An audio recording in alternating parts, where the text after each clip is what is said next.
Hi folks, this is all the fruit. I'm in the little country of Brunei on the island of Borneo in the capital, and for today I have basically two jobs: to assess the fruit season here in this area, and if there is no fruit season, to continue towards the state of Sabah in Malaysia. Well, I don't think the fruit season here will be very good because I'm just coming from the nearby city of Miri in the state of Sarawak in Malaysia, and there the fruit season was not great. But here, basically on the central market of Brunei, I hope to find stuff from all over the country, and if I see rare and seasonal fruits, I will simply start asking where those are from.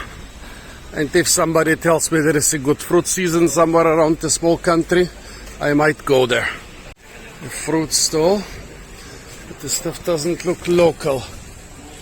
Those are Thai mangoes, and they are quite expensive. Even the mangosteen are much cheaper.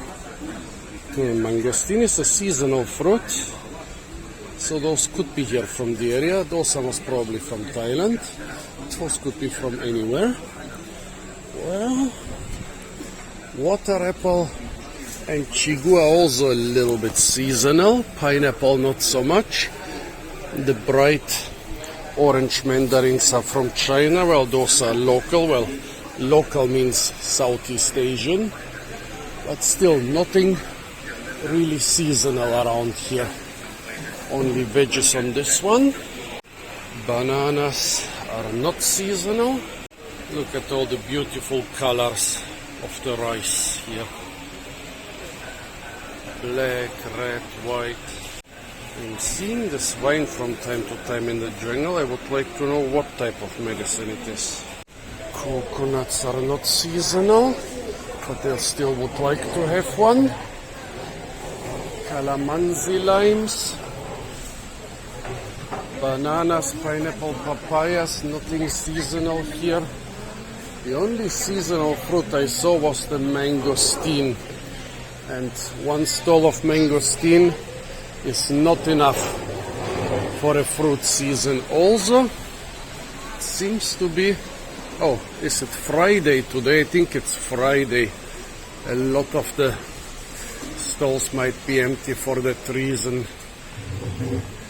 I mean, in Malaysia and Indonesia, they mostly rest on Sunday or even on Chinese holidays, even if they are not Chinese, but who knows, maybe here in Brunei they rather rest on Friday. Got myself a coconut, $1.50, slightly more expensive than in Malaysia, but it's normal for Brunei. And yes, the old granny who sold them insisted on opening it herself. Just look at the diversity of gourds at this stall. Somebody sure likes their gourds.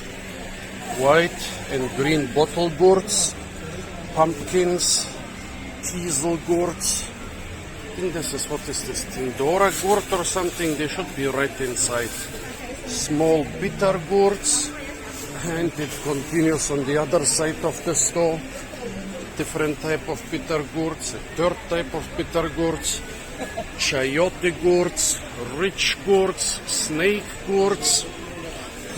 If they had 2 or 3 more varieties, they would have all the common and less common gourds I've seen in Southeast Asia. Oh, pickled white mango. Binjai, yeah.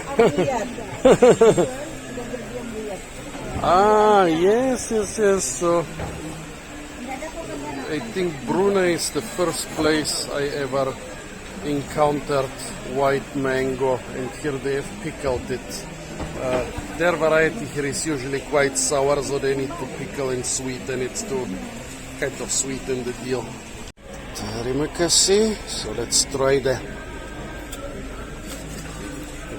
mangosteen. It looks quite good.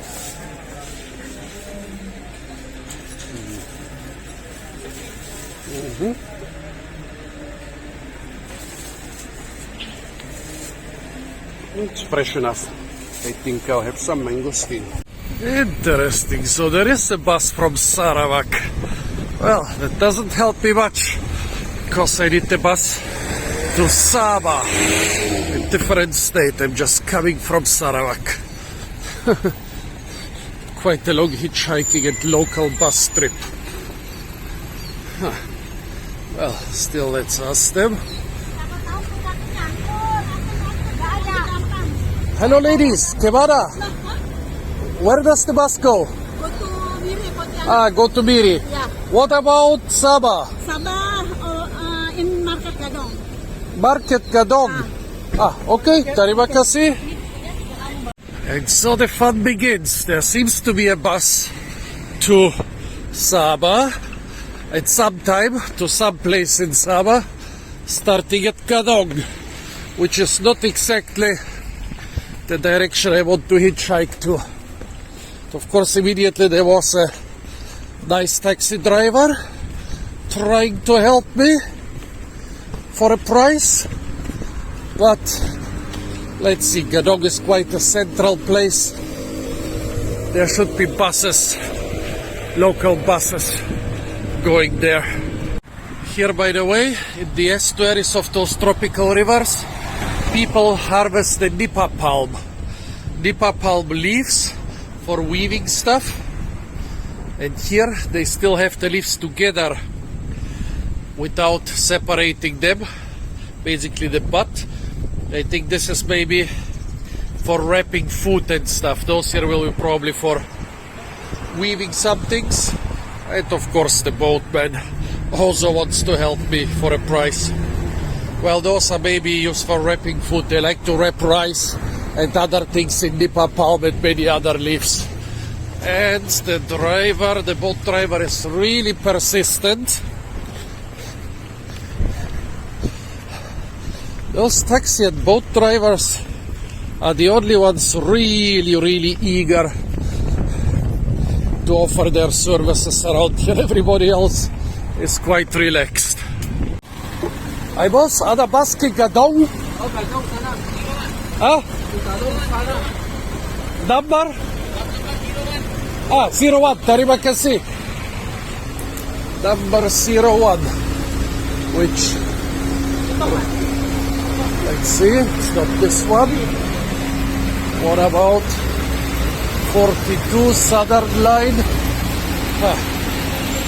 01. Okay, let's wait. Now we sit and wait in the shade.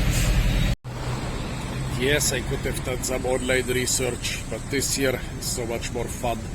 Well, until late in the afternoon when I'm completely exhausted from the sun and everything else, then it's a bit less fun. I decided that pussies are for pussies. Yeah, and here one hardcore man wants me to join him on his boat. Nope. No bus. Hitchhiking it is. Let's see who will give me a lift. I'm looking quite grubby with my dirty clothes and my ripped body backpack. But yeah, after a couple months the spots cannot be washed off anymore. Palm oil and who knows what other plant juices. Also, hitchhiking in Brunei used to be child's play. Basically people used to see, oh, there is a foreigner, let's adopt him, let's help him. Doesn't matter if I'm going home to lunch or if I'm going to work, spend a bit of time with the foreigner.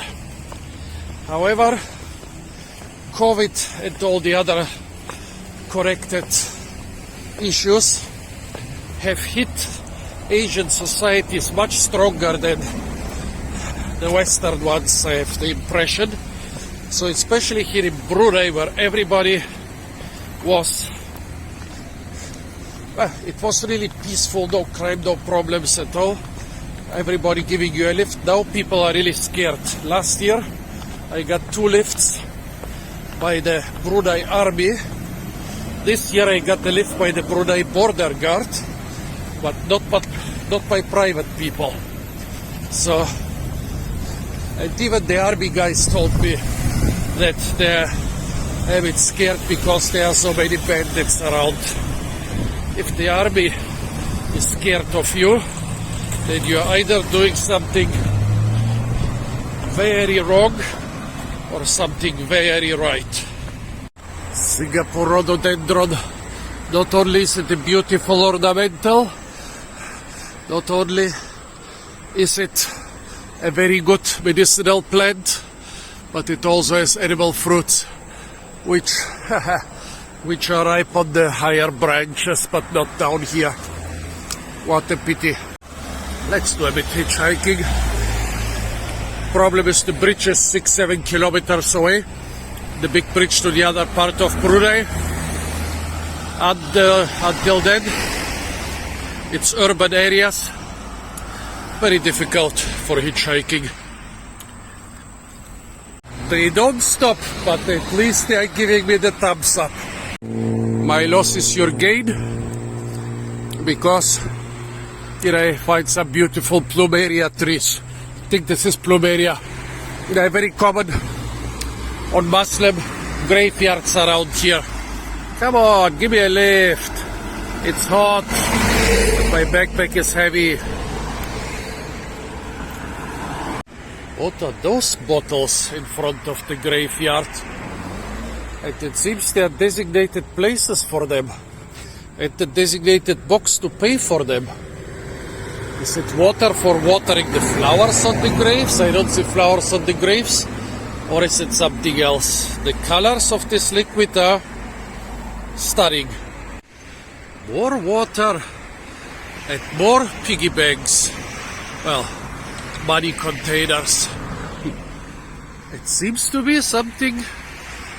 Yeah, even more. Well, this is not water. Comment what this is.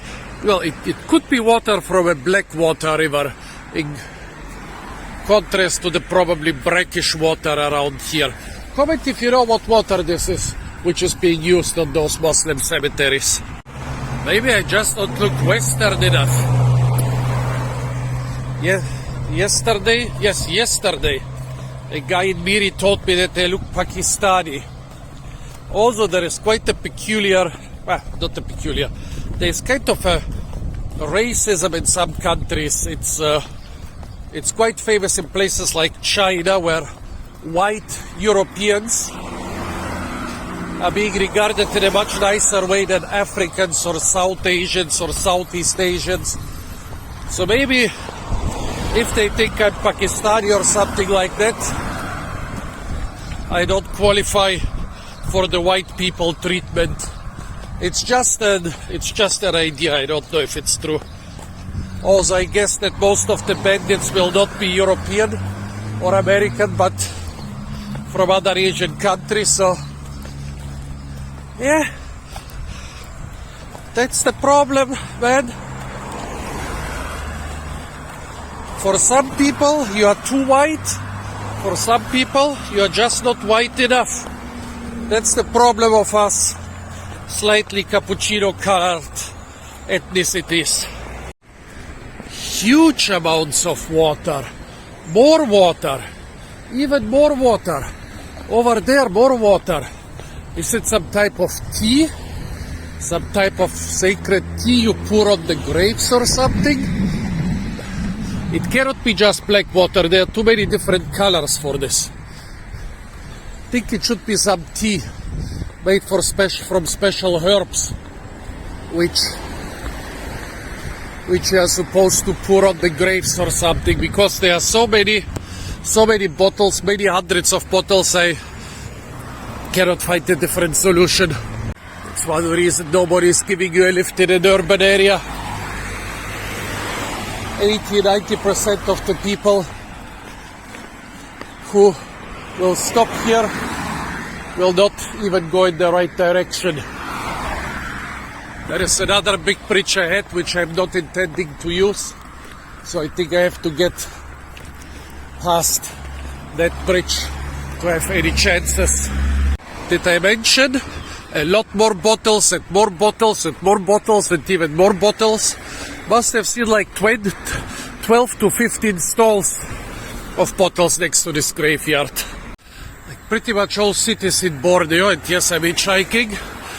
No matter if you're in Malaysia, Indonesia or Brunei, Bandar, which coincidentally just means city, also has some nice forested hills, actually more than most other cities. I guess in the fruit season you can find a lot of interesting stuff on those nice forested hills.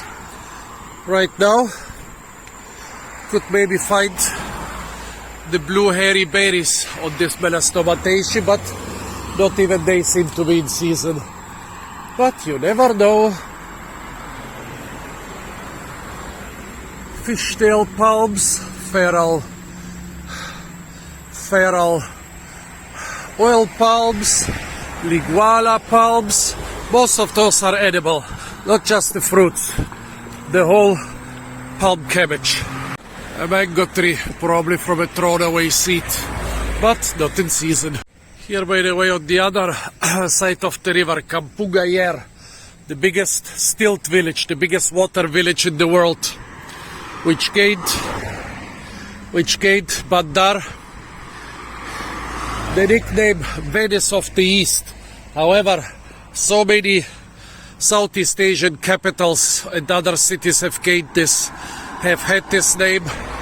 For example, Bangkok was also once named the Venice of the East because it had a lot more channels and canals than streets. But yeah, this one is still the biggest stilt village in the world. One of the big attractions of Brunei if you bother to visit. Not a single fruit on the mango trees. If you haven't noticed yet, we are in the dry season. Hello lady, where are you going? Sabah, where are you going?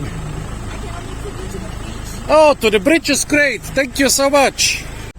A nice expat lady from Miri decided that bringing me to the Sarawakian border is more important than her job. So now I'm comfortably crossing one of the most expensive bridges in Southeast Asia, built for a couple thousand people in the other half of the country of Brunei.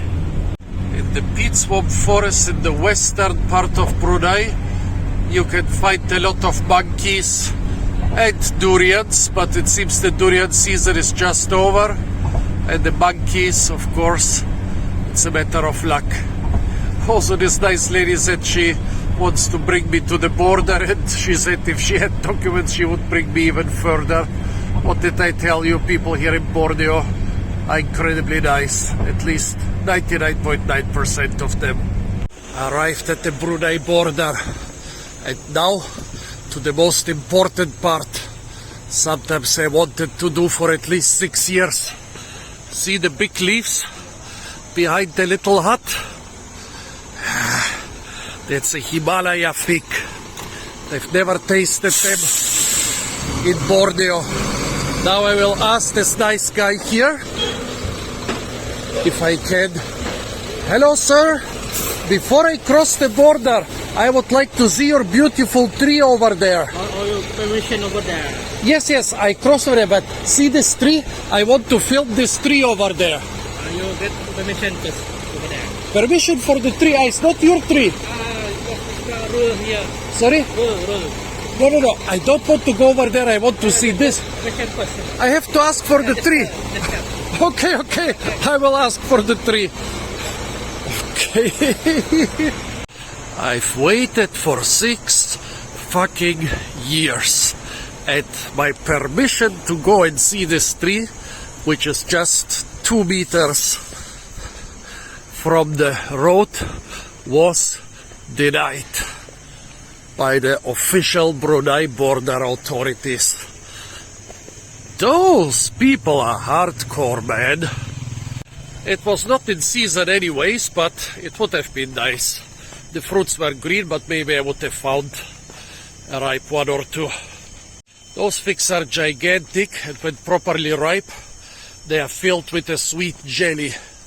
They are the size of, they are bigger than hamburgers actually. one of the biggest, maybe the biggest fruited fig species in the world. Oil palms are everywhere in Southeast Asia. If they are not being used for oil, they are being used as ornamentals. I just heard the signature sound of a heavy body jumping through the trees. Something the size of a monkey or a very large bird. But I cannot spot it. Right after the Brunei border post, I got a lift from a nice guy who is going to KK, but has some trouble with the immigration. Also, if you look over here, those green, those blue beans, I always forget the name, but they are an important herb and also an important colorant for different foodstuffs around here. Arrived in Sabah. Oh, this dog will have fun. There is a monkey 50 meters ahead. Arrived in Sabah and immediately got the lift to Tenom. There is a big bushfire going on here. The whole air is smoky, even black ash going over the road. I hope the road does not get affected by it. But we seem to be slowly approaching the fruit season. So I hope that this evening I will feast in the fruit gardens of the Tenom Agricultural Park, my favorite place in all of Borneo. Even before 3 o'clock, I arrived in the small beautiful town of Tenom, my favorite place in the state of Sabah. You might ask, why is this my favorite place? Well, it has many reasons. There are a lot of nice people around, and some slightly less nice. It is the center of Sabah fruit production. Actually, most fruits you buy anywhere in Sabah, the people will tell you they are from Tenom. I'm a little bit suspicious. Tenom is a small town. Even the whole surrounding area couldn't produce all those fruits. Most important of all, there is the Sabah Agricultural Park, which I learned about from the videos of the weird explorer. Well, the market is on the way to the agricultural park, so let's see. Inside the building, they are usually selling mostly veggies, not so many fruits. Maybe we can spot something seasonal. The last guy who gave me a lift said that there is actually durian here right now. Now I don't see anything seasonal, where some of those citruses might be slightly seasonal. The guavas might be slightly seasonal. The pomelos might be slightly seasonal, but basically I cannot see any mangoes, any mangosteens, any actually anything of much interest to me. A lot of nice veggies everywhere, but that's not what I'm looking for. Usually the fruits are being sold. A lot of the fruits are being sold out here, but it's already a little bit late. Let's get behind the building. This is where there is usually one big durian stall during the durian season. But right now, I see no stall. I see no rind of durian. I have no smell of durian. Also, it seems like my phone is full.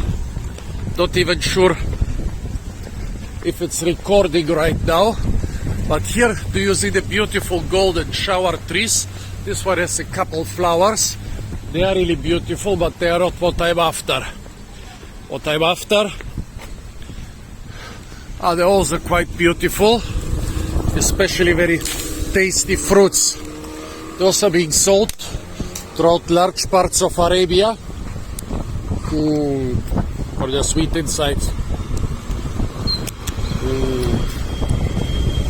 no need to stock up on them here. The agricultural park is full of them. And so, let's do a bit more wholesome hitchhiking, because the park is like 12 kilometers outside of town. Tenom has a unique feature no other place in Borneo has. It has a railroad. Well, technically other places also have it, because it goes from Kota Kinabalu to Tenom. But the people are really proud that the only line, not just in the state, but in the whole island, is going to their small town. A big patai tree and sago palms. Each of those stems, the sago from inside can feed a person for about a year. That's like a rule of thumb. Another one is that you can get about 1 ton of sago from one stem, and I don't know a person who would eat 3 kilograms of sago every day. Giant taro and some bananas, all not looking very good. Well, we had a dry season. Not even sure if those are wild bananas or the remnants of some orchard. Oil palms are even more typical for Sabah than for Sarawak. Well, the state of Sarawak is several times larger. Sabah has a higher population because, partially because of the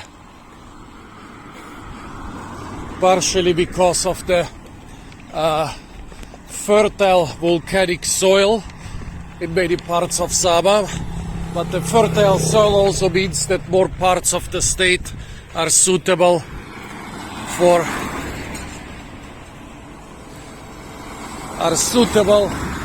oil palm planting, so large parts of Sabah are covered with this monoculture.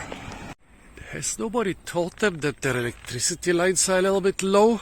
Some of them are literally on the ground. Probably still working though. Yeah, that's Asia for you. And in Sabah, everything is a little bit different from Sarawak. Come on, stop. I'm tired that it's hot. My stuff is heavy. I have a whole little train all for myself. Even the driver is not here yet. And I already got an appointment with a nice new director of the park. However, the only sad thing is, they say no rain, no fruits. Yeah? True? Hujan habis? Buah habis? Habis buah. Habis buah. Oh, tidak bagus. Orang putih makan apa? Tidak boleh makan buah. Orang putih makan pokok. Okay, orang putih makan pokok. If we have no fruits, we gotta eat the trees. Huh? Yes. Yes? Makan pokok. Makan pokok sawit, makan pokok kelapa, makan pokok bambu. Enak-enak ini. Oh, folks, the situation is much more grim than I expected. The park is pretty dry. See the lawn? It's brown instead of green. See the langza trees in the background? Dumping as many leaves as possible in order to remain functional. The sandbox tree also dumping its leaves. Look at the brown grass around the lake. Well, at least the cassia fruits are thick and plump and sweet. Not juicy, they are dry. But look at the dry grass. Do you know what's the worst? I had to give, well, I did not have to give the security. I gave the security over half of my mangosteen I got on the market. There is a whole mangosteen plantation right behind those trees. And even out of season you can find a couple fruits. But as soon as the security heard that they have mangosteen, yeah, they got big puppy eyes, so I just had to do it. But if the staff of an agricultural park has to rely on fruits from the market, situation is really grim. The guy who gave me a lift today called it El Nino.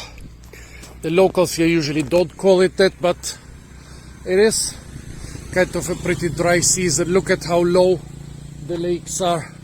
This one is even lower than the other one. It is usually the best place for fruit foraging in all of Borneo, but let's see what we gonna get this time. On the star apple, I only see a very young tiny fruit. Or here is another one, a couple more. So it seems it's simply not in season. Water apple randomly lying on the ground. It means there should be a ripe water apple around. But around here, they are only mango and star apple trees. But let's see how the fruit orchard is. Because if you have a collection of well over 100 different fruit species, something will be ripe even outside of the fruit season. Well, for example, the Brazilian rubber tree is ripe. The seeds are kind of edible, and before colonialism, the edible seeds seem to have been the main treat, the main reason this thing was cultivated by the Native Americans and not the latex. And there is a bumper crop here, so for outside of the fruit season, so many tasty, edible, nutritious, big nutritious seeds are quite a treat. However, this thing is in the Euphorbiaceae, a notoriously poisonous plant family. So you have to cook it before you eat it.